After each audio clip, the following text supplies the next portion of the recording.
Bueno, ¿qué tal? Buenas tardes a todos, a todas, los que están participando del otro lado de sus pantallas. Y gracias por estar. Recién comentábamos sábado a la tarde participar de un nuevo Zoom, así que bueno, muy agradecidos. Y para mí es un enorme honor poder estar coordinando, moderando esta mesa sobre formación editorial en Iberoamérica, y para el cual tenemos 5 invitados, 5 referentes, 5 especialistas en cada uno de sus países sobre formación editorial. Y esta actividad en particular es una actividad que está coorganizada por la Feria Edita, que es el marco en el cual se está desarrollando esta actividad, por el Centro de Estudios y Políticas Públicas del Libro de la Universidad Nacional de San Martín y por el gobierno de la provincia de Buenos Aires. Entonces yo decía que tenía la suerte de contar con 5 referentes, 5 especialistas, y voy a pasar a presentarlos para de ahí en más hacer algunas preguntas y dejar la palabra a ellos y ver cómo podemos pensar, cómo podemos reflexionar acerca de la formación editorial en Iberoamérica. Eh, Tenemos entonces, voy a decir por el orden en cual van a empezar a conversar.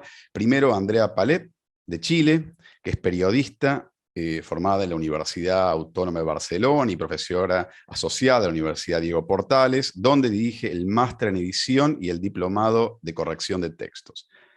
Le sigue José Muniz Jr., que es editor, magíster en Ciencias de la Comunicación y doctor en Sociología por la Universidad de San Pablo, docente del Centro Federal de Educación Tecnológica de Minas Gerais, CEFET, donde es vicecoordinador de la carrera de Letras, Tecnologías de Edición y Coordinación del laboratorio de la carrera. Paula Andrea Marín Colorado es doctora en Literatura por la Universidad de Antioquia, en Colombia, y es directora de la línea de investigación El Libro en Colombia, en la Maestría de Estudios Editoriales del Instituto Caro y Cuervo, en Colombia, y fue su coordinadora entre 2017 y 2020.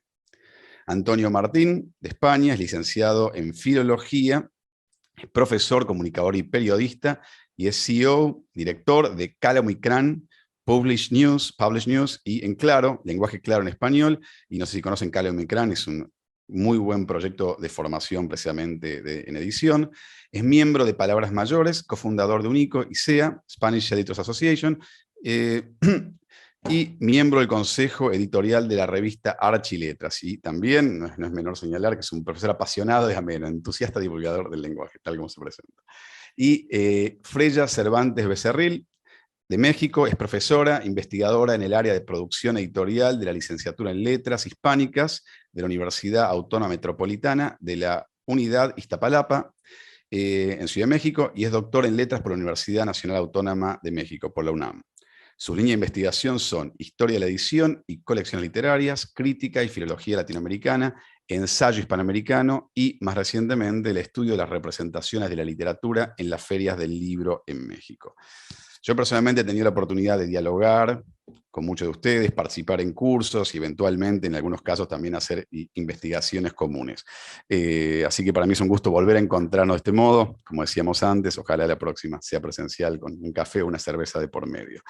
Eh, a ver, entre las preguntas que surgían, que estaba pensando para esta conversación, a ver, de todas las posibles que se abren al momento de hablar de formación, aparecían algunas que tienen que ver, por supuesto, con la velocidad de las transformaciones digitales, ¿no? Y entonces hay una pregunta, yo voy a señalar una serie de preguntas como para abrir el juego que me parecen que hacen, que justifican y dan sentido a esta conversación.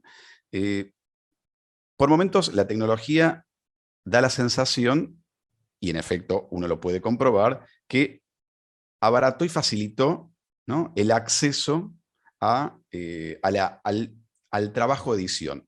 Más gente pudo acceder, digamos, a dedicarse al mundo de la edición precisamente porque era más fácil, más barato, y eso se expresa en el número de editoriales que habitualmente llamamos independientes, que fácilmente pudieron acceder al mundo de la edición. Ahora, ¿en qué medida eso es verdad? Quiero decir, pueden acceder. Ahora, con el manejo de la tecnología, ¿es suficiente? Es decir, contar con una computadora, como algún editor alguna vez dijo, todo el trabajo de edición se redujo a una laptop. ¿En efecto es así? ¿O en realidad hay una cantidad de saberes que se presuponen pero que finalmente no están en juego, o por lo menos después aparecen y en el transcurso del proyecto editorial muestran de que la supervivencia, el desarrollo y el crecimiento de ese proyecto editorial dependen de esos saberes. ¿Es así o no es así? Y en ese caso, ¿qué clase de saberes son?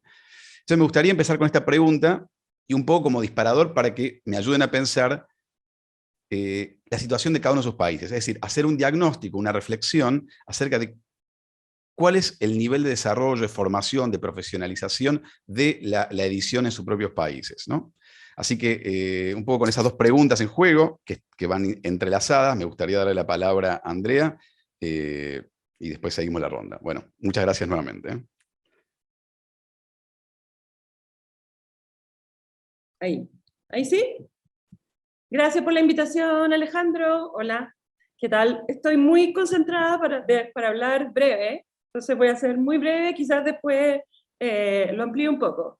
En Chile dirijo un máster en edición, que ya es una rareza que exista en Chile. Creo que responde a una circunstancia que en la década pasada, en 2007, una universidad española estaba buscando convenios de hacer convenios con Latinoamérica. No sé por qué no fue o no resultó en Argentina o en México, que son como los grandes centros editoriales. Chile es muy pequeño, no solo el campo editorial, sino la gente. Somos 4 gatos en un montón de territorio. Entonces, me refiero a eso, que fue una casualidad, no importa, pero hay un posgrado en edición, un magíster o máster, que ya tiene 15 años, que nunca se ha interrumpido, que somos las primeras en no entender qué pasa, de dónde sale tanta gente, porque nunca se ha dado todos los años. Y como adelanté, el campo editorial, primero, es muy pequeño, y no estaba, se ha ampliado muchísimo por el lado de la microeditorial, pero no estaba muy profesionalizado, y no es que hoy esté demasiado profesionalizado tampoco, y eso se nota en que la mayoría de los postulantes y alumnos no tienen experiencia en el campo editorial.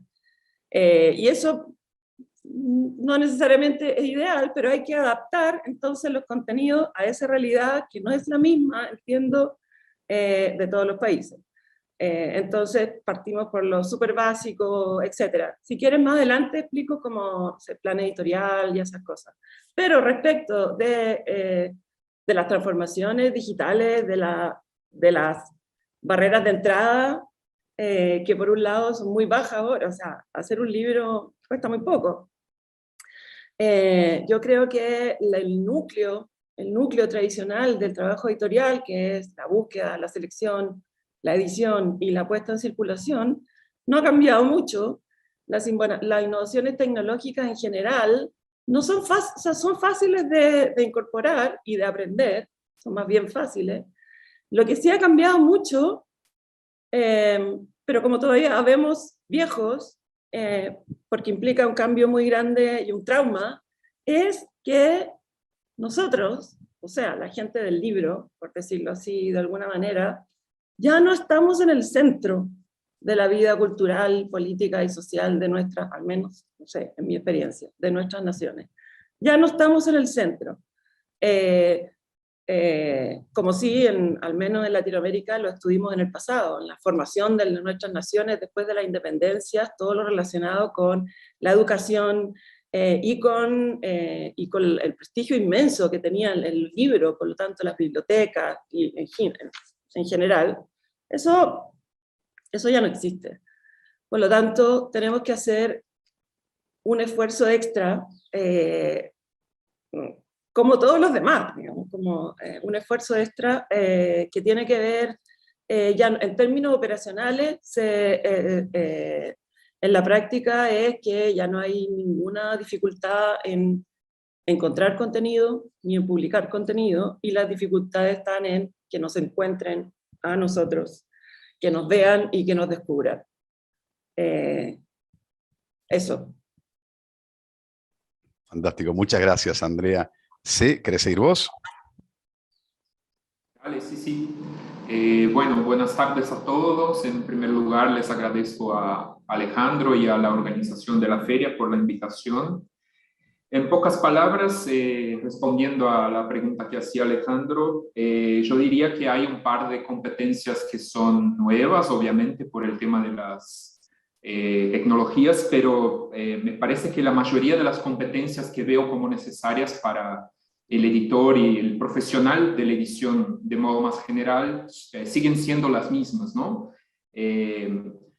Bueno, hablo primeramente de estas competencias más generales que siguen siendo importantes. Obviamente, el hecho de conocer lenguas, de tener un repertorio cultural, me parece que sigue siendo algo muy importante para los trabajadores del sector.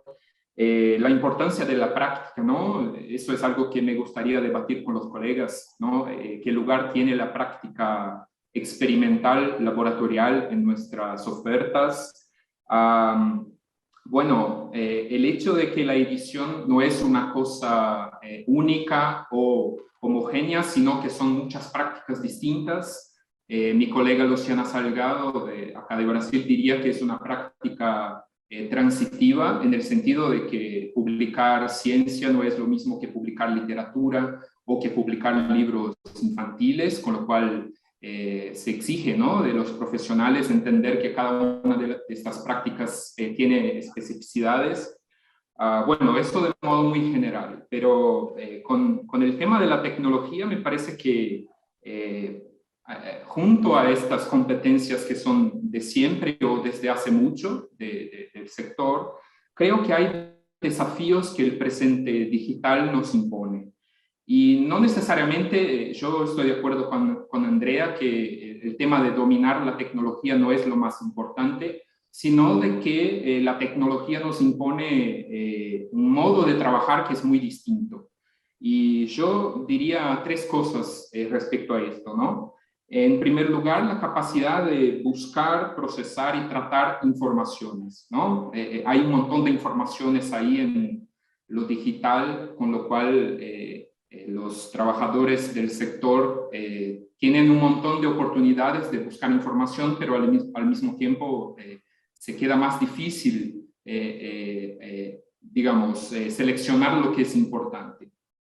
El segundo desafío es la concentración, y digo no concentración empresarial, sino concentración mental, ¿no? Yo estoy de acuerdo que si tenemos una laptop podemos hacer libros, podemos hacer revistas, pero estar en un ambiente digital nos pone en una situación donde hay muchos estímulos, y yo creo que sigue siendo muy importante para quien trabaja con libros estar concentrado en lo que se hace, ¿no? Y yo veo desde el trabajo con los estudiantes que eso es una dificultad muy grande para las generaciones más jóvenes, ¿no? De sentarse enfrente a un documento y quedarse ahí un par de horas tratando de hacer lo que debe ser hecho.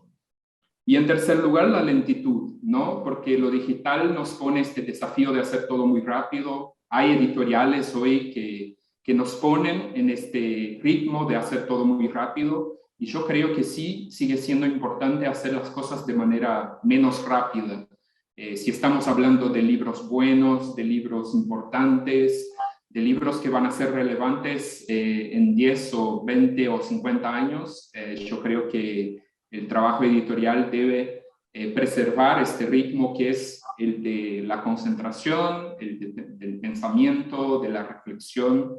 Y entonces esto, ¿no? De la búsqueda de informaciones, la concentración y la lentitud son tres cosas que me parece que las nuevas generaciones que están en formación hoy por hoy son desafíos para ellas y para nosotros también, ¿no? Que nos formamos editores ya hace algún tiempo, lo digital nos pone este desafío. Yo empezaría por ahí. Muchas gracias, José. Paula. Sí, buenas tardes a todas y todos. Yo estoy de acuerdo con José y con Andrea, que si bien la entrada de lo digital en la edición ha permitido abaratar los costos de producción de un libro y también disminuir los tiempos en algunos de los procesos, las habilidades que necesita un editor básicamente siguen siendo las mismas. En la maestría en estudios editoriales en donde yo trabajo y que empezó a funcionar desde el año 2016, tenemos claro pues que debemos formar a los estudiantes tanto en lo impreso como en lo digital. Entonces tenemos cursos para ambos tipos de producción editorial, pero en relación con estos otros saberes, creo que lo que sigue siendo un desafío es un poco también lo que decía Andrea, que es cómo llegar a los lectores, ¿no?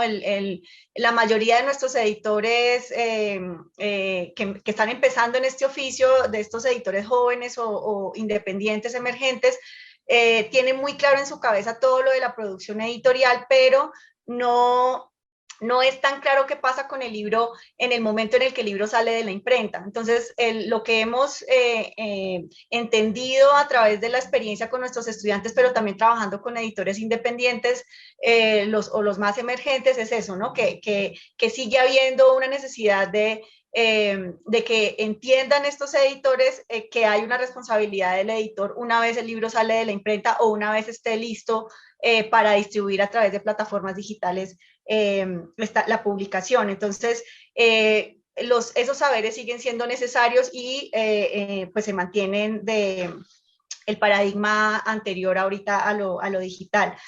En relación con cómo está el campo de profesionalización de la edición en Colombia, antes de la creación de la maestría en estudios editoriales del Instituto Caro y Cuervo, había un diplomado en estudios editoriales que funcionó entre el 2012 y el 2016, y a la par de este diplomado también funcionaba hace algunos años una especialización en publicaciones en la Universidad de Antioquia, y también hace varios años ha funcionado el énfasis en edición de la Pontificia Universidad Javeriana en sus carreras de comunicación social y de literatura. Entonces, la creación de la maestría en estudios editoriales es un hito dentro de la profesionalización del sector en el país, porque no había un programa antes de posgrado como especializado en la edición. Y en el 2017 apareció en la Tadeo Lozano, en la Universidad Tadeo Lozano, el pregrado en literatura y edición. Entonces, 2016 y 2017 podríamos ponerlos como años que marcan hitos dentro de esa profesionalización, en tanto en un pregrado y en una maestría aparece directamente una formación en edición. Y ya mirando la particularidad de Colombia, entendemos que hay una concentración en la capital, ¿cierto? Como sucede en la mayoría de países o en todos los países. Quizás ese es uno de los grandes problemas que presenta específicamente la edición, ¿no? Como la profesionalización se concentra, por ejemplo, en Bogotá, pero no hay mucho acceso a la formación en edición en otras regiones del país. En el Instituto Caro y Cuervo hemos tratado de apuntar a esa profesionalización en las regiones a través de la creación del diplomado en edición académica institucional, que al ser en modalidad virtual y modalidad presencial, pues tenemos la opción de que otros estudiantes de otras regiones puedan acceder a este tipo de formación. Y creo que por ahora dejo ahí. Muchas gracias, Paula. Antonio.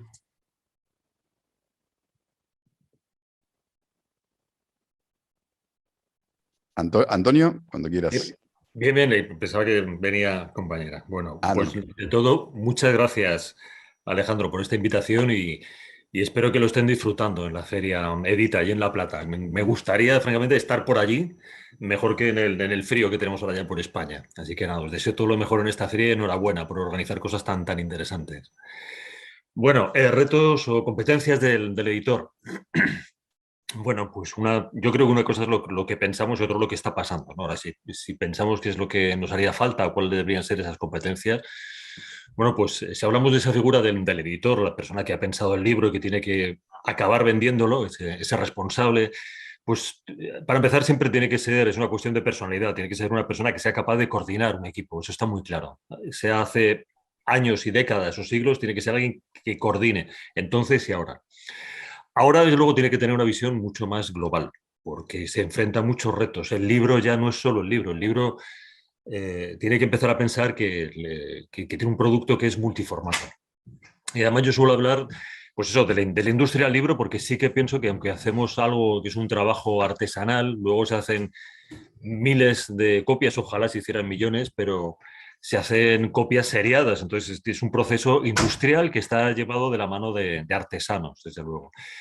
Pero el libro es multiformato en varios sentidos, porque puede ser un PDF, puede ser un audiolibro, pero puede transformarse en otras cosas. También esa idea de multiproducto. Puede acabar siendo una película, puede ser una serie, puede ser un cómic. O sea, cuando alguien entra en este sector, tiene que aprender por eso también algo de derecho.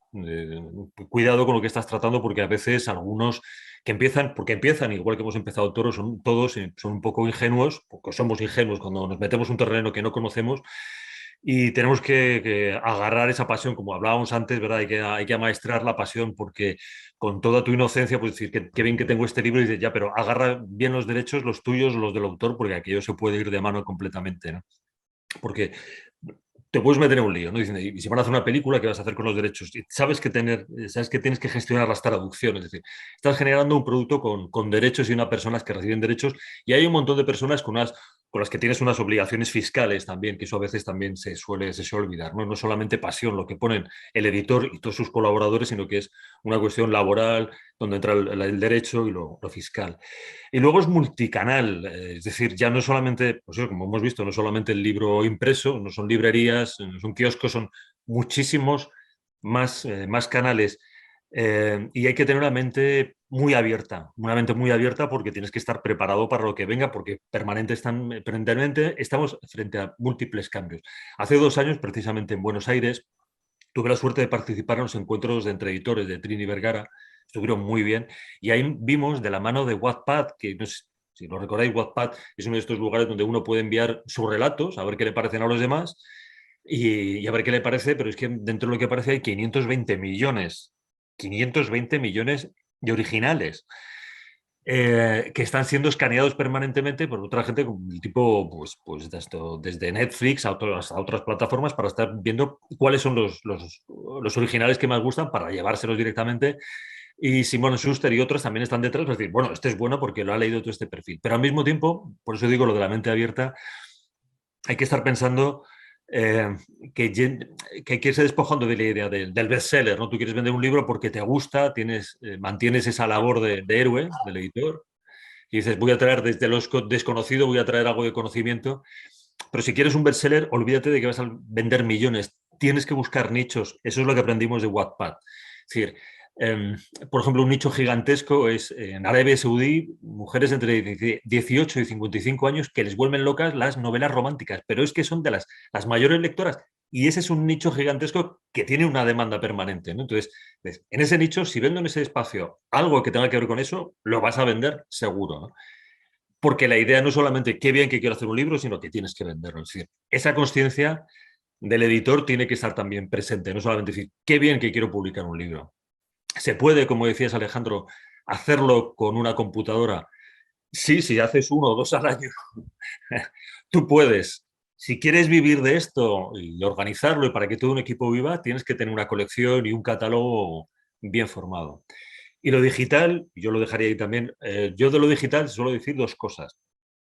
Que tenemos un problema, y es que seguimos manteniendo el pensamiento analógico en un mundo digital, y eso trae muchos problemas, porque seguimos pensando en muchos casos de una manera completamente analógica, y no trae más que problemas.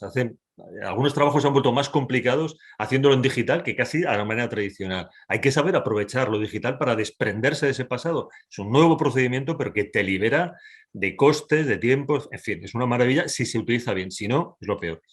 Y luego también está la fascinación digital. Si tengo que tener la última versión de todo, tengo que tener la última máquina, que es lo más potente. Y no es así, o sea, no es lo mejor, como de repente alguien se le ocurrió, lo mejor es corregir en PDF. Pues depende cómo y cuándo. Pues eso, hay que saber mesurarse con lo digital, porque puede ser una verdadera pesadilla. Y ya no aburro más. Muchísimas gracias, Antonio. Fella, te doy la palabra. Gracias, y gracias por la invitación, y un gusto estar aquí con todos. Y en el marco de esta feria que me encantaría conocer un día. Yo coincido, en general no voy a repetir cosas que ya se han dicho, más bien me gustaría, bueno, solo apuntar problemáticas que me parece que quizás podríamos empezar a compartir, que yo estoy observando desde el espacio en el que estoy y en relación con la edición en México. Primero, coincido totalmente con Antonio cuando dice hay que cambiar el switch, la lógica, ¿no? Que eso es, yo diría, el mayor reto, ¿no? Respecto de lo digital. Entender que estamos en un proceso de digitalización, ¿no? Que incluso la pandemia nos ha mostrado ahora de manera acelerada como ya estamos inmersos en eso, ¿no?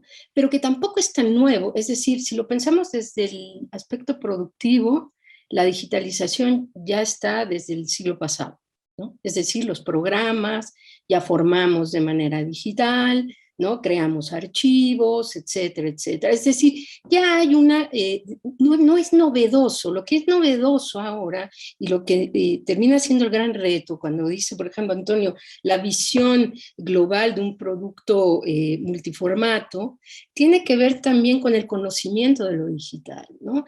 Los riesgos, las ventajas, los nuevos nichos que podemos encontrar ahí, esos nuevos públicos, ¿no? Que tenemos que advertir, etcétera, ¿no? Creo que por ahí, y por supuesto, el marco jurídico en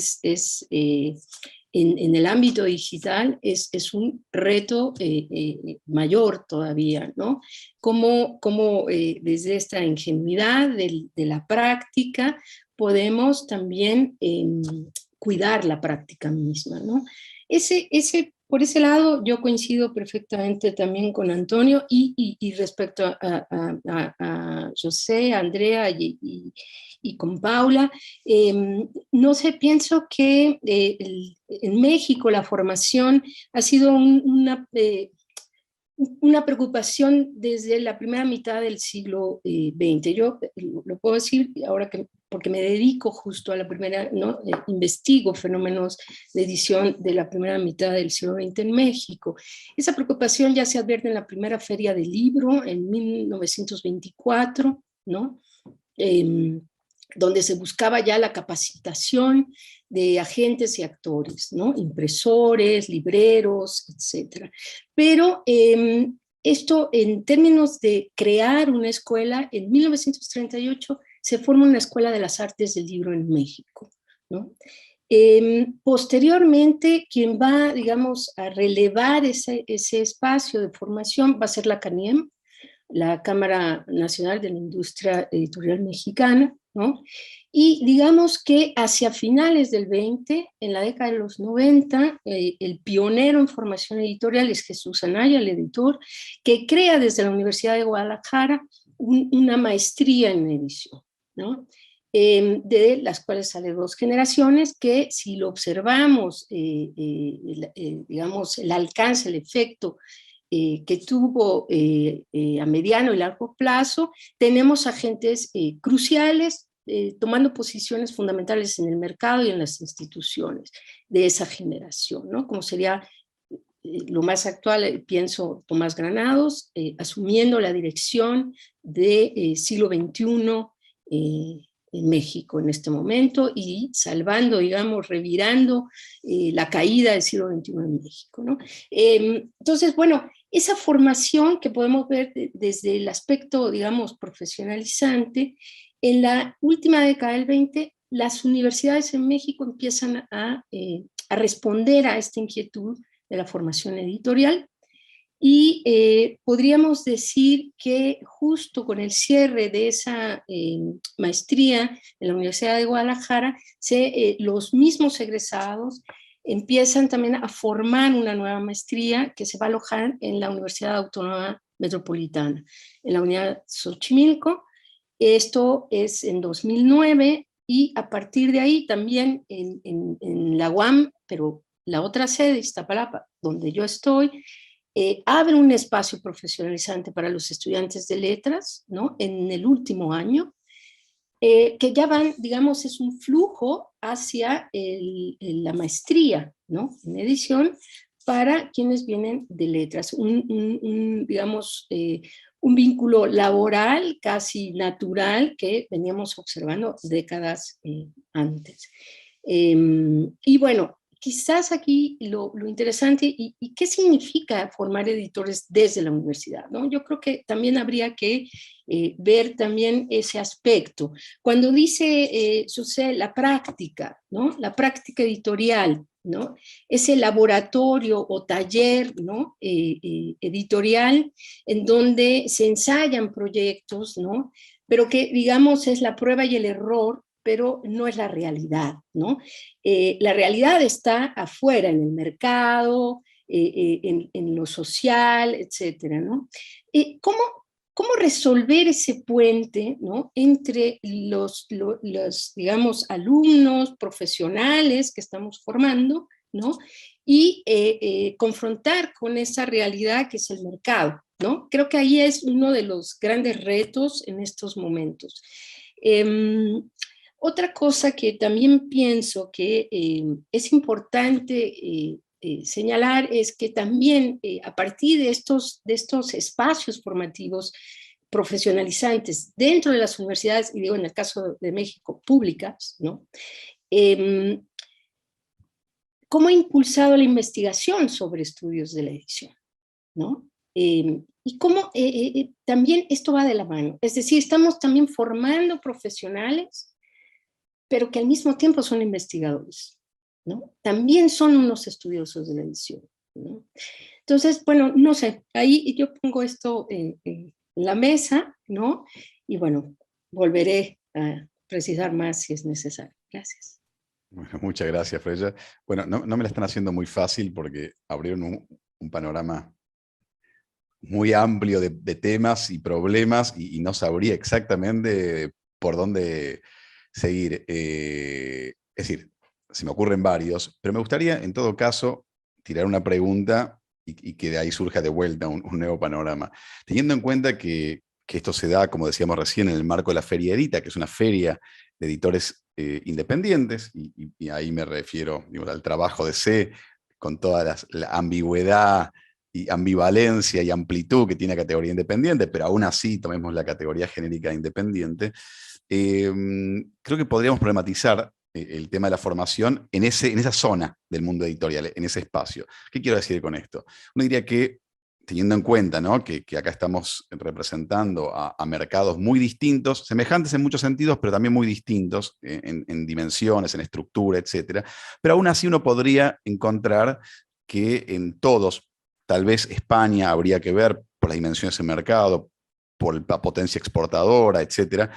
En general son mercados fuertemente polarizados, ¿no? Fuertemente polarizados, donde hay un grupo de empresas que concentran una cuota importante del mercado y un sector más o menos amplio de editoriales independientes, y aquellas editoriales grandes, multinacionales en muchos casos, están altamente profesionalizadas, ¿no? Digo, uno diría, tienen un proceso interno, no solamente contratan profesionales que ya tienen recorrido, sino que también lo forman. Y por otro lado tenemos ese universo que, ahí me remito a las palabras de Antonio, son aquellos a los cuales habría que amaestrar. Quiero decir, en el sentido que son aquellos apasionados del mundo del libro, de las letras, de la traducción, que vienen con el ímpetu, con el impulso propio de querer participar, intervenir en el mundo de la cultura, pero que tienen que dar el salto a la formación editorial, ¿no?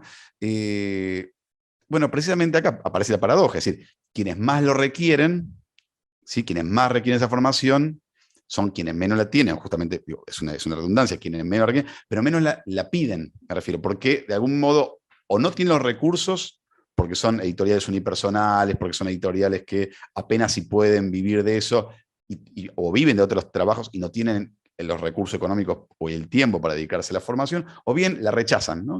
No quieren o rechazan la idea de la profesionalización, ¿no? De algún modo hay una idea un poquito más romántica, tradicional, ¿no? De oficio, la vocación, en fin, ¿no? Me gustaría detenerme en ese segmento, es decir, comparando digo, teniendo presente esa polarización, esa tensión, y a partir de la experiencia propia de cada uno de sus mercados, ¿cómo caracterizarían a ustedes ese universo heterogéneo de editoriales independientes? ¿Cómo lo caracterizarían en términos de cuáles son sus capacidades, cuáles son sus saberes y cuáles son los déficits sobre los cuales habría que trabajar? Y si es posible, en efecto, trabajarlos allí como para avanzar en un proceso de profesionalización de esas editoriales y que puedan no solamente crecer, sino que puedan suponer en algún punto un ingreso para sus editores, ¿no? No sé, tome la palabra ahora quien quiera. Pues yo sí que me atrevo a hablar del asunto, que es controvertido, porque de hecho la bibliodiversidad precisamente nos trae pequeñas editoriales que son aquellos editores y editoras, sobre todo, que se atreven a hacer una incursión en el territorio desconocido y traernos sorpresas, traen esos libros raros, ¿no? Parece que la edición, para que funcione, tiene que producir una serie de libros que se ajusten completamente al mercado. Es decir, si estuviéramos hablando de plantar árboles, haríamos hileras de árboles que fueran todos iguales, de la misma manera y cuadriculados. Y eso es como la idea de un negocio que va a funcionar. En cambio, esta gente le da por hacer libros raros, arbolitos raros, retorcidos, que crecen en distintos lugares, ¿no? Dices, ¿qué apuesta tan rara? Sí, pero precisamente ahí es donde sueles encontrar los bocados más interesantes, tan interesantes que cuando encuentra un autor tan bueno de esos tan raros, se lo llevan ya a la edición general. Entonces, es verdad, es un terreno como los límites que es muy fértil, donde hay de todo. Y por eso también yo creo que ese mundo de la edición independiente suele tener esa idea también romántica y idealizada, ¿no? Es maravilloso, qué valientes son, qué arriesgados, pero yo creo que hay que quitarle bastante de esa idealización. Es muy arriesgado y hay muchos que se lanzan y se van a estrellar y lo ves que duran poco. Ha habido muchas pequeñas editoriales que han sido efímeras. Hay otras que son pequeñas editoriales y que sobreviven pese a todo porque sacan a lo mejor 4 o 5 libros al año porque es lo que pueden hacer y no tienen que hacer ni más ni menos porque pueden sobrevivir, porque al mismo tiempo ofrecen sus servicios editoriales para otras grandes editoriales. Ahí tenemos la maravillosa Jekyll y Jill, de nuestro amigo Víctor, que hace cosas verdaderamente maravillosas y él mismo sigue con sus oficios, ¿no? Y luego encuentras que hay otras pequeñas editoriales, el Zorro Rojo, en fin, tenemos muchas pequeñas y también muchas pequeñas pesadillas también. O sea, el caso, siento decirlo, pero vamos, Malpaso y otras tanto son verdaderas pesadillas para quien ha tenido que trabajar con ellos, ¿no? O sea, esos otros pequeños colaboradores que son igual de pequeñitos que ellos se tienen que enfrentar con una panda de vampiros que les van a dejar sin sangre en cuanto puedan, ¿no? Y intentando pagarles con esa pasión de, bueno, pero has trabajado conmigo, has colaborado con este proyecto, y de ya, pero que yo también tengo que comer, ¿no? Entonces, tienen sus pros y sus contras, ¿no? Esas pequeñas. En el fondo, esos mismos personajes los colocamos en la industria editorial y serían exactamente iguales. O sea, creo que no hay mucha diferencia entre grandes y pequeñas cuando ves a las personas que lo llevan. ¿Qué les hace falta a todos? Primero, un poco de sentido común y que conozcan el terreno en el que se están metiendo. Yo creo que eso es lo esencial. Y hace falta formación. A las pequeñas y a las grandes. Hay pequeñas editoriales, estoy pensando en un par de ellas, como Catarata, que saca 50 y 52 libros al año. Eso significa un libro a la semana, que es una producción brutal para el equipo que tiene. Y me parece maravilloso, asombroso y para quitarse el sombrero. Y trabajan, oye, todo lo bien que pueden. ¿Qué haría falta? Que se aprovecharan recursos digitales, lo pueden hacer eso. Algunos los hemos tenido que formar precisamente para que aprovechen los recursos digitales de los que ya disponen. No tienen que hacer más inversiones, saber qué hacer con esas maravillosas herramientas que tienen. Y van a empezar a ahorrar tiempo, van a empezar a ahorrar costes. Y nuestra recomendación casi siempre es: piensa en tu equipo. Si tu equipo está satisfecho, va a colaborar contigo, vas a tener más margen. Si lo único que intentas es solamente aumentar tu margen de beneficio, vamos apañados. Intenta tratar bien a tu equipo y vas a ver cómo te va a responder más y a la larga te va a ser más rentable, vas a tener más calidad, te van a reconocer porque haces mejores libros, porque se nota esa pasión bien conducida. Y bueno, yo creo que lo digital es esencial para las pequeñas editoriales, para que sepan de todo lo que pueden disponer. Saber de XML ahora es esencial. XML en InDesign saber transformarlo rápidamente y ágilmente de un formato a otro, tienes que hacerlo, porque si no, si te ralentizas, si eres una pequeña editorial, estás muerto. O sea, no vas a poder avanzar, no vas a poder dar respuesta, ¿no?, al mercado. Me callo.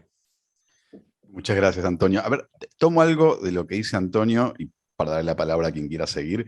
Es decir, pienso, una situación hipotética, una pequeña editorial, 1, 2, 3 editores, muy tomados por el trabajo cotidiano de la editorial, con algún recurso para invertir en formación, ¿cuáles serían las 2 o 3 prioridades que debería tomar esa editorial en formación?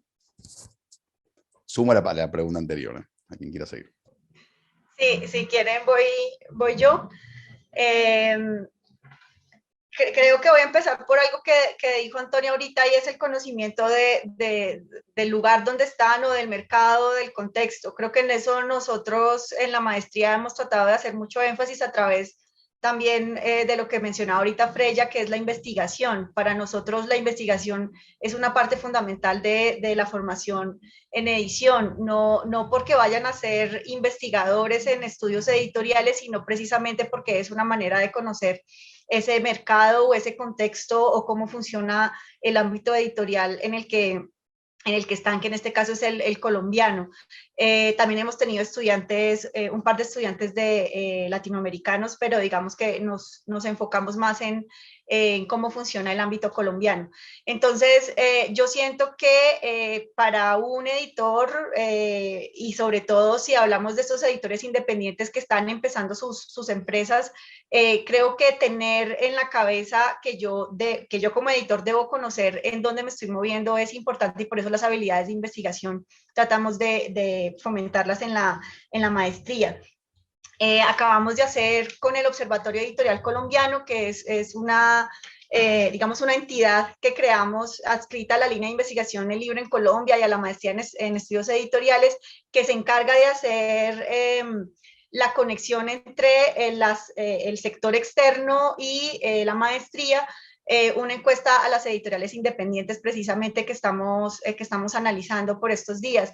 Y dentro de los resultados, o dentro de esas dificultades que tiene el sector, está quizá lo que mencionaba un poco ahorita, que es lo que pasa con el libro luego de que está listo ya para distribuirse, ¿no? Entonces hay editores, por ejemplo, que no conocen cómo se saca el precio de un libro, ¿no? Entonces, como conocer qué pasa con el libro después de que sale a la distribuidora, o que hay que contratar a una distribuidora y que eso tiene unos descuentos, y cómo es la relación con las librerías.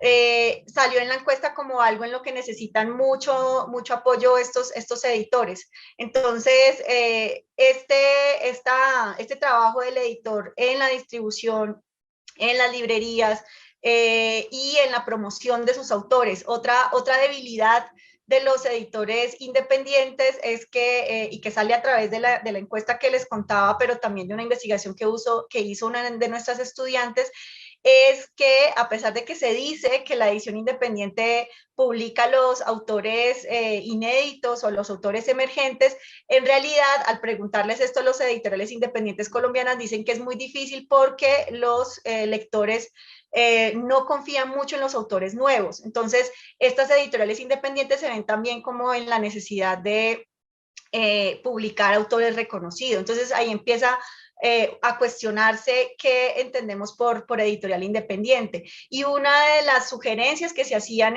a partir de esta investigación es la necesidad de acercar a los creadores con los editores, sobre todo con estos editores independientes, a los creadores que están empezando, los creadores de contenidos, a los escritores, para que estos editores independientes conozcan estos proyectos de escritura, y a su vez los escritores vean o entiendan dónde pueden llevar sus proyectos. Entonces, esta relación que debería ser automática o normal dentro de la edición independiente, de buscar creadores emergentes, en realidad no se da. Lo que hay es una relación de desconfianza. Entonces, creo que ahí también a través de la formación se puede mejorar esta relación entre autores y editores, sobre todo poniendo en contacto a los editores o a los estudiantes con el sector externo.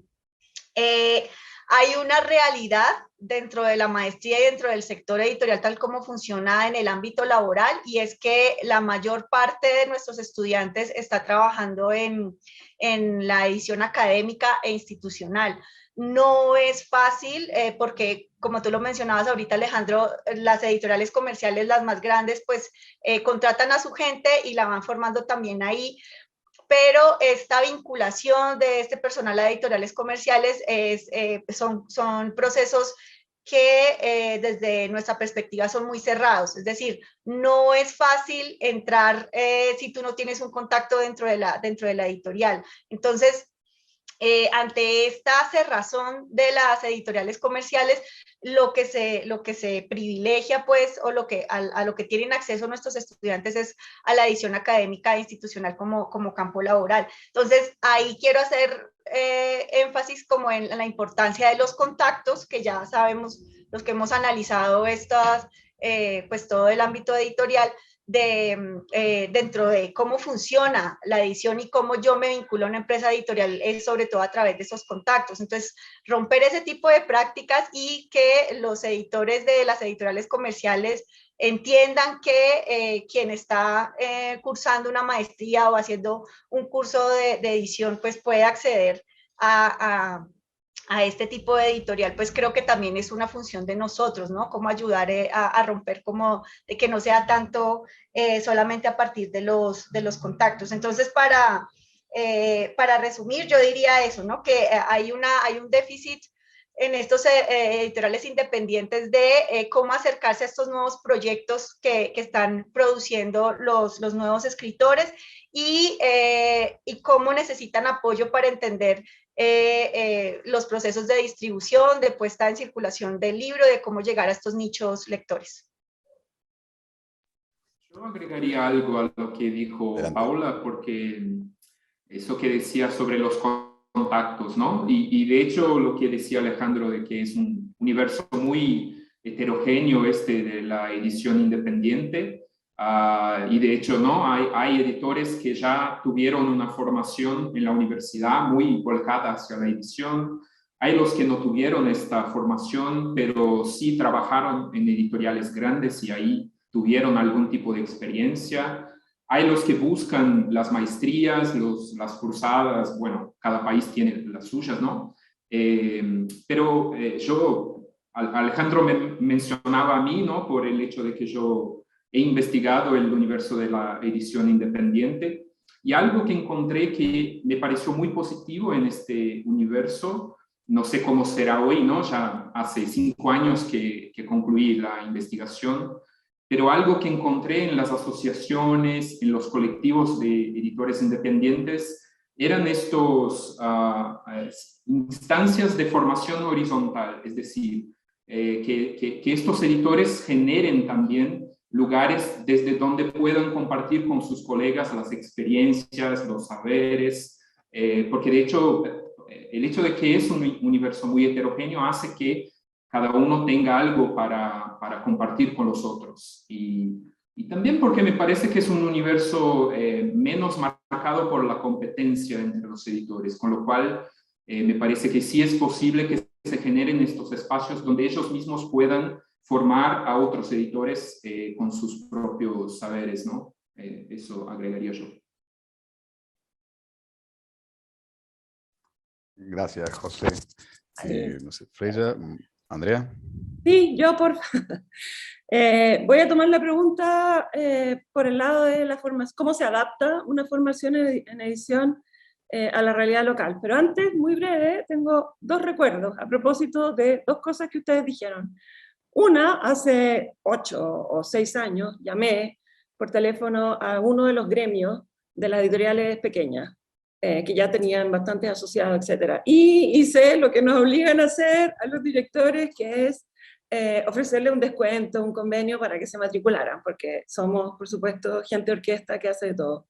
Y me fue muy mal, como tú dijiste, me fue muy mal, porque la respuesta fue, pero nosotros sí ya sabemos, o sea, ¿por qué no? Chao. Y bueno, ahora después se dieron cuenta de que no sabían tanto.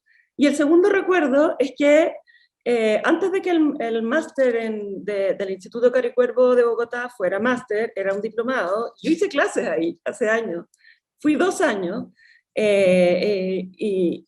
y me sorprendió mucho, con mucha envidia, me sorprendió para bien, algo que dijo la Paula ahora en otro contexto, y es que varios alumnos trabajaban como correctores en universidades, y me lo decían casi como algo muy humilde, como, bueno, como somos novatos, y yo les tenía que decir, ustedes no saben la suerte que tienen, o sea, eso es una vía no solo absolutamente legítima, necesaria, sino que, o sea, esplendorosa para empezar, etcétera, sino que en Chile esa figura no existe, y en general, esto pensaba decirlo después, pero en general hay una desaparición total de los correctores, en la prensa primero, la ola de despidos en la prensa en general. Los primeros en salir hace 10 años fueron todos los correctores, y la siguiente ola ya agarró a los periodistas.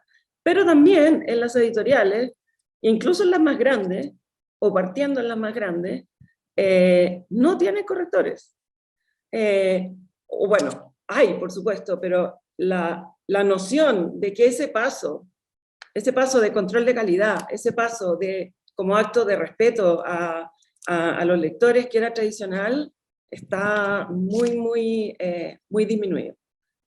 Volviendo a Chile, desde la última década, el panorama es, como adelantó Alejandro, muchas editoriales pequeñas, chicas, microeditoriales, etc. Pero es un circuito, por supuesto. Había, pero ahora hay, porque ya hay muchos egresados de los programas en edición, como es natural. Esos egresados, a su vez, crean editoriales, y a su vez empiezan a ser profesores de otros programas menores de edición. Primero como minor, que es como somos unos cursi, le decimos minor a lo que en realidad es un énfasis, como dijo Paula, me parece, pero como que el pulpo ya se empezó a expandir, y eso está muy bien por ese lado. Por otro, también es una experiencia de renuncias, respecto de cómo conformar un plan de estudios de un programa en edición. De renuncias me refiero a que no da para todo, no nos alcanza todo, no es económicamente viable enseñar todo, incluso siendo un programa de 2 años, cuando normalmente los Master in Publishing, etcétera, duran 1 año, porque son para gente que ya trabaja en la industria. Como en este caso no es así, lo ampliamos para que, bueno, aprendieran cosas muy básicas, pero respecto de la renuncia, que son relativas, una, que es la que más me duele, es la referida a la enseñanza de edición literaria, por ejemplo. Edición de textos en general y edición literaria en particular. Que es un tipo de enseñanza que se adapta mal a la universidad, a un formato de una profesora y 20 personas delante, porque es un aprendizaje lento, y que siempre existió en el formato del maestro-aprendiz durante mucho tiempo. Eso cuesta mucho, y hay un elemento de renuncia, mira, esto hacemos un poco lo que podemos, algunos parámetros objetivos, y efectivamente una minoría de los alumnos de este máster en edición está interesada en editar textos, lo que es en fin, esa es la realidad. Por otro lado, la parte también que sí ha sido súper eficiente de adaptación, no a lo que uno quisiera, sino a la realidad, y que tiene que ver con lo que dijo Alejandro, de que somos países, o sea, los proyectos editoriales pequeños, todos tienen presupuestos estrechísimos, etc. Bueno, en todas partes. Entonces, parte de lo que hemos hecho es entregarles herramientas para que como editoras y editores tengan la mayor autonomía posible. Por ejemplo, muchos contenidos de diseño editorial. Primero, porque es necesario, porque es bonito, etc. Pero sobre todo, porque en un entorno de tiradas muy bajas, el diseño pasa a ser un costo muy importante, que no es igual cuando se puede hacer economías de escala. En Chile las tiradas son muy bajas. Hoy día para esto miré una estadística y el año pasado el 62% de los títulos publicados están en el rango de 0 a 500 ejemplares. Poquísimo. Por lo tanto, si un estudiante de edición aprende InDesign y no tan bien como un diseñador, pero puede sacar adelante una maqueta más o menos y aprende a producir un ebook totalmente, bueno, tiene más posibilidades de ahorrarse ese costo para empezar, etc. Por lo tanto, ese es como un ejemplo. No hay un curso de diseño, hay como 3. O sea, es un ejemplo de, mira, ya que las cosas están así, hagamos el mayor servicio posible, y eso significa, por supuesto, que sacrificamos un posible contenido que sea más teórico. Estudiemos crítica literaria, bueno, no alcanza. O estudiemos literatura, como contenido, no, tampoco. ¿Ya? Eso es como un esfuerzo de adaptación a lo que hay. Gracias, Andrea. Freya, y después le paso la palabra a Antonio, que había pedido. Sí, gracias. Bueno, en relación con la edición independiente, ¿no? Creo que las maestrías que están ahora vigentes en la UAM, Xochimilco, como en la Universidad Autónoma del Estado de Morelos, que es otra maestría que también está abierta, que beca a alumnos, ¿no? A diferencia de la otra. La UAM Xochimilco, por ejemplo, está integrada por alumnos que pertenecen a la industria editorial. Es decir, están en el ajo, ¿no? En el mercado, conocen muy bien, pero también conviven editores institucionales, ¿no? Académicos, de secretarías, ¿no? Por ejemplo, de educación pública, de cultura, etcétera, etcétera, ¿no? En el caso de la UAM, tenemos otro perfil de ingreso, ¿no?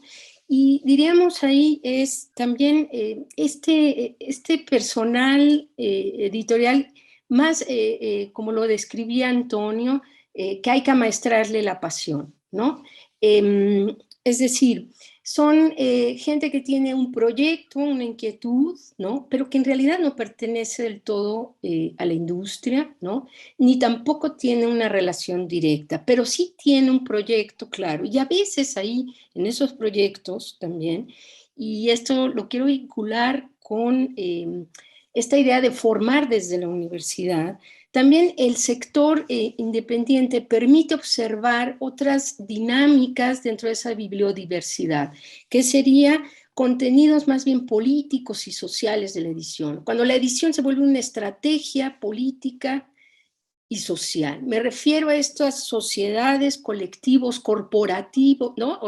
Cooperativas editoriales, que van más bien a hacer visible una lucha, una resistencia, a editar contenidos que no caben, ¿no? En la industria, que no son producto, pero que sí son herramientas para posicionar discusiones sociales, ¿no? Por ejemplo, estoy pensando cartoneras, cooperativas, iniciativas que incluso están aprovechando los recursos digitales. Pienso en el caso mexicano, no sé, Colombia, por ejemplo, Chile, ¿no? En donde sociedades, grupos de intelectuales indígenas que promueven el bilingüismo, que buscan crear nichos para la edición en lenguas originarias, ¿no? Se vuelve muy importante, ¿no? La formación también editorial. Y no necesariamente tiene este componente de la industria, ¿no? Aunque por supuesto buscan hacerse presentes, ¿no? En un público. Eso, para hablar del contexto mexicano, también está esa otra parte que me parece interesantísima del sector independiente, ¿no? Cómo permite esta bibliodiversidad en donde el carácter de la práctica editorial hace énfasis en lo político y en lo social, ¿no? Nada más. Gracias, Freya. Antonio, habías levantado la mano hace un ratito. Sí, una de las cosas que decía Andrea, ya que lo pedías al principio, Alejandro, yo es una de las cosas con las que disiento y de hecho desaconsejo profundamente, y es esa idea de que alguien se pasa varios años estudiando una formación para ser editor y acaba trabajando de corrector. O le tienen en prácticas un tiempo de corrector. Yo eso es una de las cosas que bueno, no me molesta, no me ofende ni mucho menos. Pero desde el año 97 estamos formando sobre todo correctores, además de otros profesionales, a los que les intentamos enseñar también dignidad, concienciación, profesionalización. Y entonces es muy duro intentar empezar a trabajar y encontrarte que tu puesto de trabajo es trabajo de becarios, ¿no? Y claro, dices, ¿por qué no alguien que se ha hecho todo un máster, todo un posgrado? ¿Por qué no le ponen el plan de Excel de viabilidad? ¿Por qué no le ponen el plan de marketing? Que a veces también hay, por lo menos he visto los que han estudiado en la de Barcelona, cuando se estudia en Salamanca o en el máster Santillana, tenían también otros puestos, pero la tendencia era los vamos a colocar de correctores. Y lo único que hace es básicamente dañar el sistema, porque quitas puesto de trabajo profesional para dárselo a practicantes y además de eso dice, bueno, que no molesten en corrección. Es que ya hay profesionales de corrección que es cierto que están desapareciendo y esa es una de las insistencias que hemos conseguido desde la Unión de Correctores, en la unión con las otras alianzas, con la Alianza de Correctores, que se llama la Redacte, para dignificar la profesión de los correctores, precisamente para que no los ningunen y coloquen practicantes que llegan de cualquier sitio. Una de las cosas que hacen también en periodismo, y cuando no saben qué hacer con un periodista, pues lo colocan en corrección. Dice, pero bueno, es que no lo han formado en corrección. Y es que por lo general también a quien forman en edición, sé que estás dando un posgrado de corrección, cosa que valoro y me alegro mucho por ello porque es muy necesario. Pero es una lástima que quienes están formando como editor a veces lo acaban colocando corrector, que es una labor para la que no está formado, porque tiene la visión de editor, que es la que tiene que tener para saber qué correcciones recibo, cómo puedo detectar si una corrección es buena o mala, qué es lo que tengo que exigir, qué procedimientos, pero puede que no se sepa todo lo que hace falta de ortotipografía ni habilidades de corrección, es decir, no los forman para corrección. A mí me ha ocurrido que muchas veces nos siguen llegando acá en Muy Gran egresados de esas diplomaturas de edición, porque dicen, bueno, me tengo que poner a corregir y es que yo no sé corregir, me han contado cosas, ha venido un experto, me ha hablado, pero nunca he corregido y no sé de qué va la corrección. Entonces, ese es uno de los problemas que veo en general en el mundo de la edición. Y no lo digo por tu caso, Andrea. Digo, una de las cosas que falta, y en la enseñanza universitaria también, es esa concienciación social. Lo digo porque yo, para que lo veáis también, desde dónde parto para deciros esto, o sea, ¿y a santo de qué vengo yo a decir esto? Si os fijáis en el mundo de la imprenta, que sea digital o como sea, no era formación universitaria, era formación, como se decía en España, formación profesional, era, bueno, tú no vas a la universidad, bueno, pues vas a ir a lo que puedas, pues bueno, vas a acabar en artes gráficas. En artes gráficas les enseñan a trabajar con sus máquinas que van cambiando, que van evolucionando, y les enseñan que hay un horario, que hay un sueldo, que hay que ganárselo, y la mayoría están sindicados. Y cuando dicen, aquí trabajamos de tal a tal hora, se hace y se cumpla, y punto. En los universitarios, y yo te lo digo como universitario también, he visto que mis compañeros editores con los que hemos trabajado aguantan cualquier cosa. Es decir, hay que quedarse hasta las 10 de la noche. Bueno, pues ¿qué se le va a hacer? Me voy a quedar, no me quiero arriesgar. No están sindicados la mayoría. Les falta ese coraje y esa dignidad profesional diciendo, oye, hasta aquí, que tengo pasión, pero no me explotes hasta este punto. O sea, no puedo tragar con cualquier cosa. Esa es una de las razones por las que en cada Muy Gran siempre les hemos enseñado a que sepan, a los que van a trabajar, hacer un presupuesto. A que se han pagado por nuestra formación es porque la van a reconvertir en algo que pueden exigir. En fin, en esa dignidad profesional que hay que mantener, porque si no es que yo veo que a los editores les cae todo y toda esa pasión se les acaba marchitando, porque dicen, es que me están machacando, me están, o sea, no tienen por qué aguantar cualquier cosa porque sean unos apasionados, ¿no?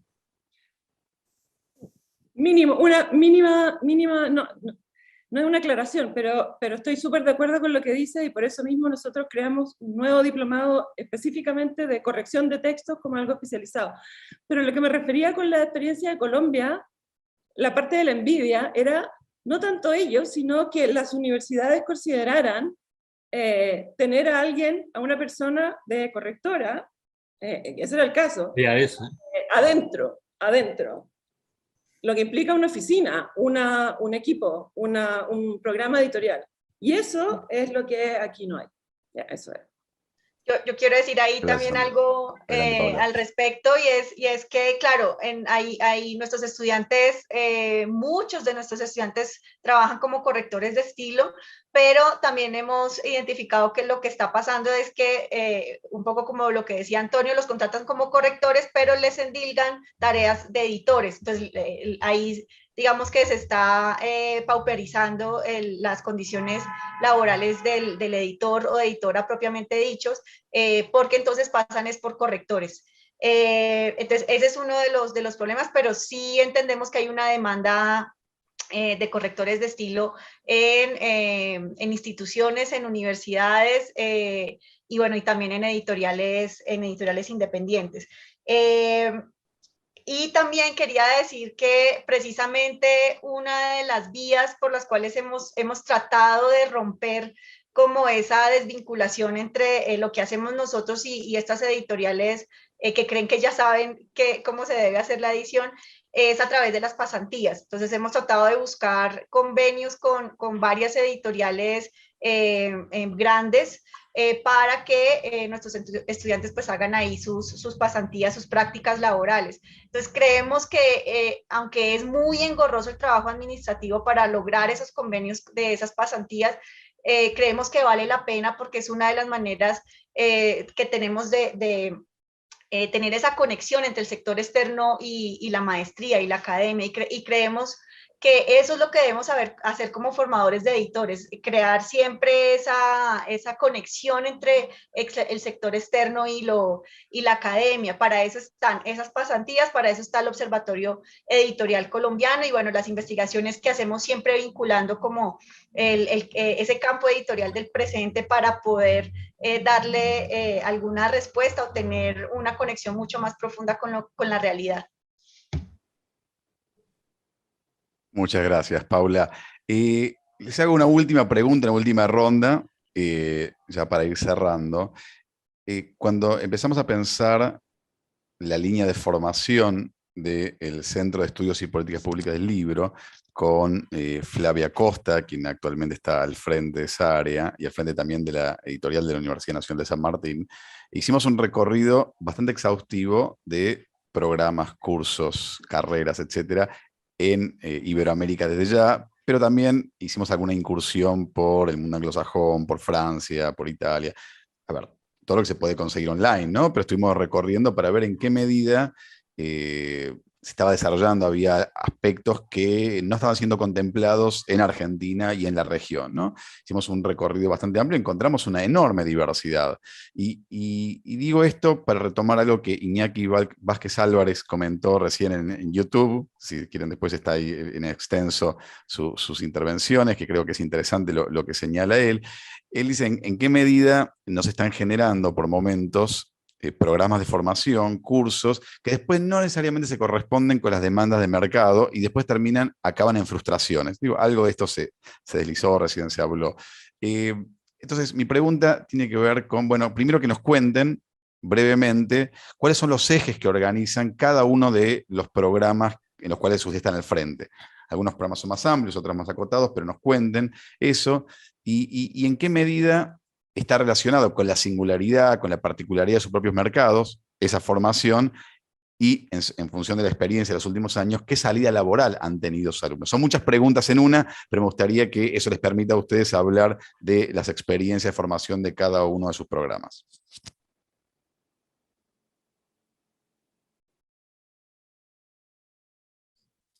No sean tímidos justamente ahora, ya rompimos el hielo. Adelante, No el que sé, si quiera. quieren empiezo yo otra vez. Adelante, Paula, adelante. Bueno, nuestra maestría tiene como columna vertebral, como la llamó Margarita Valencia, que fue quien diseñó nuestro programa, la investigación. Entonces tenemos 4 seminarios de investigación. En esos seminarios los estudiantes hacen un diagnóstico como del sector editorial que les interese y avanzan pues durante los 4 semestres en esa problemática, en la comprensión de esa problemática y en cómo abordar esa problemática del sector editorial del país. Y hay unos cursos también que podemos entender alrededor de básicamente 4 ejes. Uno es la historia de la edición, nos interesa que se comprenda que hay una historia detrás de lo que hacen o de lo que quieren hacer, y que las problemáticas que ven ahorita en el presente en realidad las viene arrastrando el sector desde hace mucho tiempo. Y también hay un énfasis en edición de mesa, en el trabajo con el texto, en el trabajo con los textos. Hay 3 cursos que están en relación con eso. Por supuesto está la parte económica para entender cómo funciona la edición como negocio. Y está toda la materialidad, todo el aprendizaje de la materialidad de la edición, del diseño editorial, de la tipografía, y de todo lo que tiene que ver entonces con la formulación material de la publicación y esta edición digital. Ese es básicamente como podríamos describir el plan de estudios. Y en relación entonces con la vinculación laboral de nuestros estudiantes, es un poco lo que comentaba ahorita. Sobre todo se están pudiendo vincular al sector de la edición académica e institucional, y por eso nos vimos en la necesidad nosotros de crear un diplomado especializado en edición académica e institucional, respondiendo a esta necesidad del mercado laboral en edición en el país. También por lo que decía, como que estas otras editoriales más comerciales son un poco más cerradas, ¿no?, a recibir personas que se estén profesionalizando, porque funciona más a través de los contactos. Entonces, eso es lo que estamos tratando de romper a partir de estas pasantías, para dar a conocer mejor a nuestros estudiantes. Creemos que sí estamos apuntando a la necesidad de formación del mercado colombiano, de las necesidades del sector editorial colombiano, en relación con cómo se forman tanto en tener unos criterios, ¿verdad? O sea, la investigación está allí para formar unos criterios con los cuales saber qué publicar. O sea, un editor necesita hacer una mínima investigación sobre lo que quiere publicar o sobre el sector al cual se quiere dirigir esa publicación, para tomar las mejores decisiones en relación con qué publicar y cómo hacerlo. Entonces estamos apuntando a eso, pero además estamos apuntando a esta profesionalización a través de darles criterios de cómo hacer materialmente un libro, cómo tomar decisiones sobre tipografía, sobre todos los elementos de esa materialidad, y cómo trabajar el texto, ¿no?, en la parte de producción. Y ya en la parte del negocio, pues insistiría mucho en lo que hablaba ahorita acerca de la importancia de que un editor entienda que el libro necesita de promoción, de difusión, de puesta en circulación a través del trabajo que hacen las distribuidoras, y del trabajo en común, en colectivo, que debe hacer con distribuidoras y con libreros. Gracias, Paula. Bueno, sí. Pues intervengo yo, si nos importa. Bueno, yo tengo que decir que nosotros, cuando empezamos a dar formación a partir del año 97, no fue porque fuéramos ninguna institución ni nada por el estilo, sino simplemente porque nos hacían falta correctores. Y entonces decidimos enseñarles corrección. Y de hecho tuvimos que hacer una profunda reflexión sobre lo que era corregir, lo que entendíamos cada uno. Y eso lo cuento en un librito que escribí hace tiempo, que se llamaba La mano invisible, confesiones de un corrector iconoclasta, ¿no?, que se puede conseguir gratuito en el CSIC. Y ahí contamos por qué empezamos a formar, porque nos hacía falta. Entonces, queremos formar personas que trabajaran con nosotros. Es decir, en cuanto termines el curso, te tienes que poner a trabajar conmigo. Entonces, para nosotros no tenemos ningún planteamiento de voy a ver cuántos créditos te puedo dar, sino no, es que tienes que trabajar conmigo. O sea, te voy a quitar, o sea, todos los errores que yo ya he cometido, eso te voy a decir, no repitas esto. Y tienes que saber de esto, que quieres aprender de historia de lectura, historia de imprenta. Perfecto, ahí tienes los libros, ahí puedes ampliar información. Que te quieres leer todos los manuales, están aquí, pero por favor, no hagas esto, actúa de esta manera, mucha metodología, es lo que empezamos a enseñar nosotros. Con el tiempo fue muy bien, y por eso empezamos a formar no solamente a correctores de pruebas, sino a correctores de estilo. Distinguimos entre un tipo de corrección y otra. Y con el tiempo, como iba bien, se nos daba bien la formación, porque tenía ese carácter, además, profesional. Es decir, cuando empieces a trabajar, que recuerdes, es decir, que sepas que sí, vas a poder hacernos competencia, por supuesto, pero es que tienes que hacerla bien. O sea, no puedes tumbar las tarifas. Si le enseñamos eso, hacer presupuestos, cómo usar las tarifas, cómo hacerte una campaña, cuándo, dónde dirigirte para conseguir datos, y con esa idea de una cofradía de pescadores, es decir, vamos a estar juntos, y si hay bacalao para todos, pero compórtate, sigue las normas y que sepas que te tienes que hacer respetar y que te respeten. Y con el tiempo empezamos a formar a más profesionales. En su momento empezamos a formar editores porque nos dimos cuenta de algo parecido a lo que contaba Paula, y es que nuestros correctores les habíamos contado tantas cosas del mundo de la edición que algunos los empezaron a contratar como editores. Dijimos, que no, eso no es un editor. Entonces, para formar editores, nosotros teníamos nuestra conciencia de editores, porque, bueno, pues al fin y al cabo somos una empresa de servicios editoriales también, que habla muy claro. Y entonces pensamos que teníamos nuestro plan, había un modelo de edición. Pero lo que hicimos fue hablar con muchísimas editoriales, te digo, bueno, muchísimas, fueron más de 10 editoriales de distinto tipo, y fuimos hablando con los editores para preguntarle, si mañana tuviera que venir alguien a sustituirte, ¿qué tiene que saber? Y si tienes que enseñarle tú, ¿qué le contarías? Y cada uno nos iba contando algo. Había una única cosa que coincidían todos, era, bueno, aquí el proceso de edición lo hacemos de una manera muy especial. Y esa es la tónica general en casi todas las editoriales, que todos hacen, bueno, pues hay un proceso de edición, pero que casi siempre lo han hecho de otra manera, lo que significa que no hay una tradición de cómo hacer un libro. Hay libros sobre ello, hay estudios sobre ello, pero cada editorial ha seguido sus rumbos y han ido evolucionando independientemente. De ahí que nosotros dijéramos, tienen que saber muchas cosas, sabemos que hay un plan y tienen que atender al mercado porque nosotros somos los primeros que hemos visto que cada editorial pedía una cosa distinta.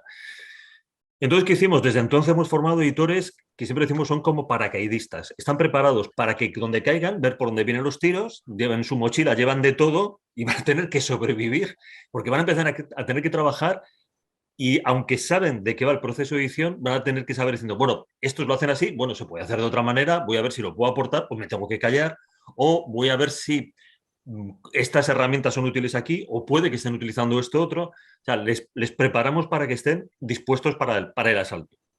¿Y por qué los formamos también, como nos dicen a veces, en tan poco tiempo? Porque nosotros nos estamos dirigiendo sobre todo al sector profesional, a personas que ya están trabajando o que terminaron la carrera y que han hecho pruebas de algo y no tienen la intención de volver a estudiar más carreras. Dicen, ya tengo un bagaje muy bueno, por la gente que ha estudiado humanidades, filologías o historia, que tienen un bagaje asombroso, muy bueno, pero que les falta metodología. Están preparados para trabajar en el mundo de la edición. Por eso nuestro curso de editor o de edición independiente está pensado para gente que ya como a los soldados se les supone el valor, ¿no? Pues digamos se les supone la gramática y la pasión y unas cuantas cositas más.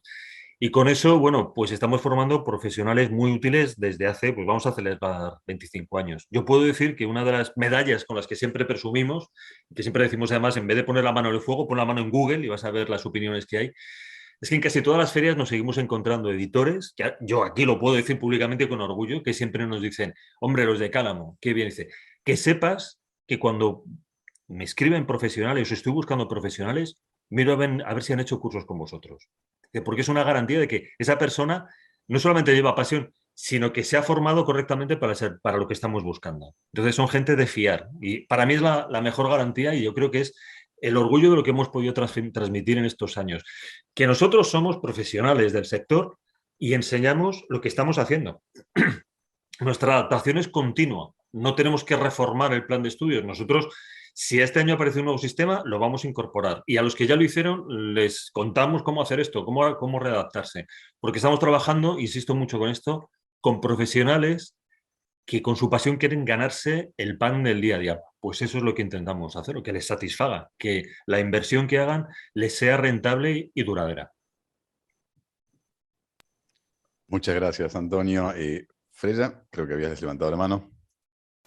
Sí, bueno, yo quería un poco traer varias cuestiones que se han planteado, tanto la corrección como qué significa ser un egresado de letras, de literatura, ¿no? Y volverte un profesional ¿no? editorial, ¿no? Y bueno, en ese sentido el reto acá es también cómo condensar ese bagaje, aprovechar esa formación literaria, ¿no? Para en esa salida profesional, ¿no? Digamos, no desvincularlo, no decir, bueno, ahora te vuelves un corrector y nada más, ¿no? Sino que tiene que conocer que incluso si se va a dedicar a la corrección, ¿no? Como más una especificidad, esa corrección es parte de un proceso, ¿no? Y es una práctica que conforma a ese proceso. Entonces, los planes de estudio, el programa está pensado en 4 ejes, digamos, transversales, que sería, por un lado, la historia de la edición, en específico, en términos, el mundo editorial en español, ¿no? Pero que también se incluye la práctica de la traducción, etc. Y por otro lado, el otro eje es historia de las literaturas, ¿no? En México, ¿no? Incluso alumnos que tienen una lengua indígena, también están participando, ¿no? Haciendo sus propios proyectos. Y por otro lado, el eje de los procesos, las prácticas editoriales en México y lo que sería finalmente el conocimiento del mercado y la difusión de una cultura editorial, ¿no? En México. Esas serían como los grandes 4 ejes transversales, ¿no? Por los que los estudiantes de la licenciatura atraviesan 4 trimestres finales y lo que desarrollan es un trabajo de investigación, ¿no? Que a veces implica también un proyecto, ¿no? Puede ser desde el rescate de la literatura oral, ¿no? En lenguas originarias, por ejemplo, hasta proyectos de cartoneras, proyectos que tienen que ver más con investigar formatos, ¿no? Como sería el libro de realidad ampliada, en fin, incluso indagaciones entre literatura y lo digital o literatura digital, ¿no? En fin, son cuestiones que también dependerá mucho del alumno y de sus inquietudes, ¿no? Pero bueno, podemos ofrecer esa diversidad. El egreso, tenemos 10 años formando, ya podemos ver resultados, ¿no? Hay ya gente que está inmersa tanto en la industria como en instituciones, ¿no? Y trabajando editorialmente, pero también con proyectos muy específicos, ¿no? Hacia el desarrollo o muy orientados también a la edición digital o a proyectos incluso más artísticos, ¿no? Pero digamos que también es muy diverso, ¿no? En ese sentido el egreso, ¿no? Pero bueno. Eso. Muchas gracias, Freya. José. Sí, bueno, les comento que la formación en edición en Brasil tiene 2 particularidades que vale mencionar. Una es que estuvo durante mucho tiempo concentrada en São Paulo y en Río, que son los 2 grandes centros editoriales del país, y también estuvo durante décadas concentrada en las facultades de comunicación. Incluso yo me recibí como editor en una de estas facultades. Luego, en los años 2000, la oferta empieza a desconcentrarse en términos territoriales, entonces empiezan a surgir carreras en el sur del país, también más al norte, y también empiezan a surgir estas carreras en las facultades de letras. Entonces, el CEFET también, la carrera acá tiene ya 10, 11 años.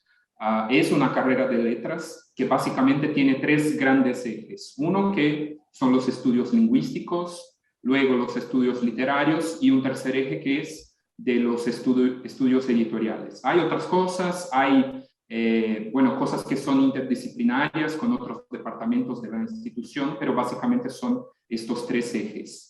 Y bueno, hay 2 principales desafíos que tenemos hoy por hoy. Uno que tiene que ver con la editorial laboratorio que mencionaba, que se llama LED. Les invito a conocer el trabajo de la LED que yo coordino, que tiene que ver con este desafío de darles a los estudiantes la oportunidad de la práctica más allá de lo que, de las posibilidades que da el mercado.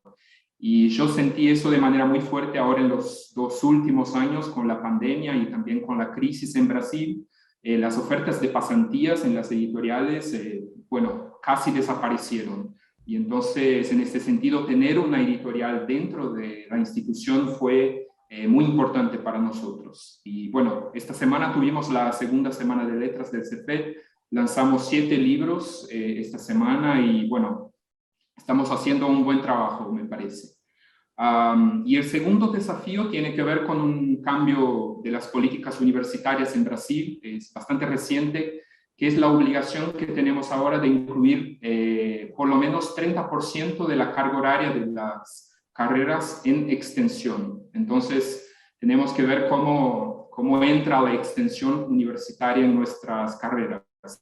Y en este sentido me parece que la publicación, la corrección, bueno, el trabajo junto a las comunidades, publicar revistas, libros, entra directamente en esto, ¿no? El desafío que tenemos de hacer extensión universitaria.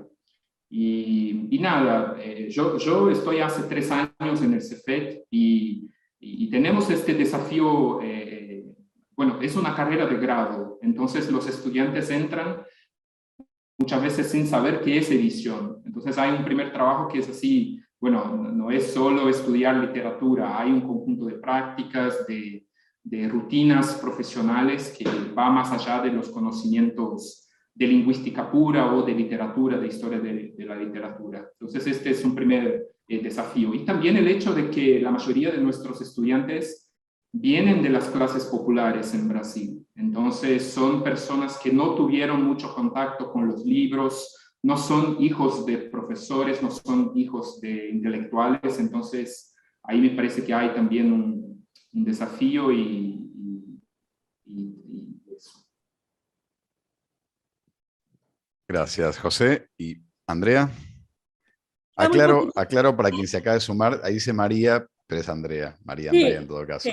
Sí, me parece que falta muy poquito tiempo, así que voy a hacer muy rápido. El nuestro es un programa, como adelanté, para gente que muy mayoritariamente no tiene ninguna experiencia, está centrado por lo tanto en la producción en la escala local, que a veces es industrial y a veces no tanto. Son 4 semestres, hay un equivalente a tesina o proyecto de grado que tienen 3 posibilidades, pero que la mayoría toma la posibilidad de producir un libro o una colección o un proyecto editorial que quede listo para que otra persona lo haga, etc. No es obligación que el libro exista en la realidad, pero con mucha suerte durante estos años muchos de esos proyectos han podido ver la realidad como libros. Hay bastante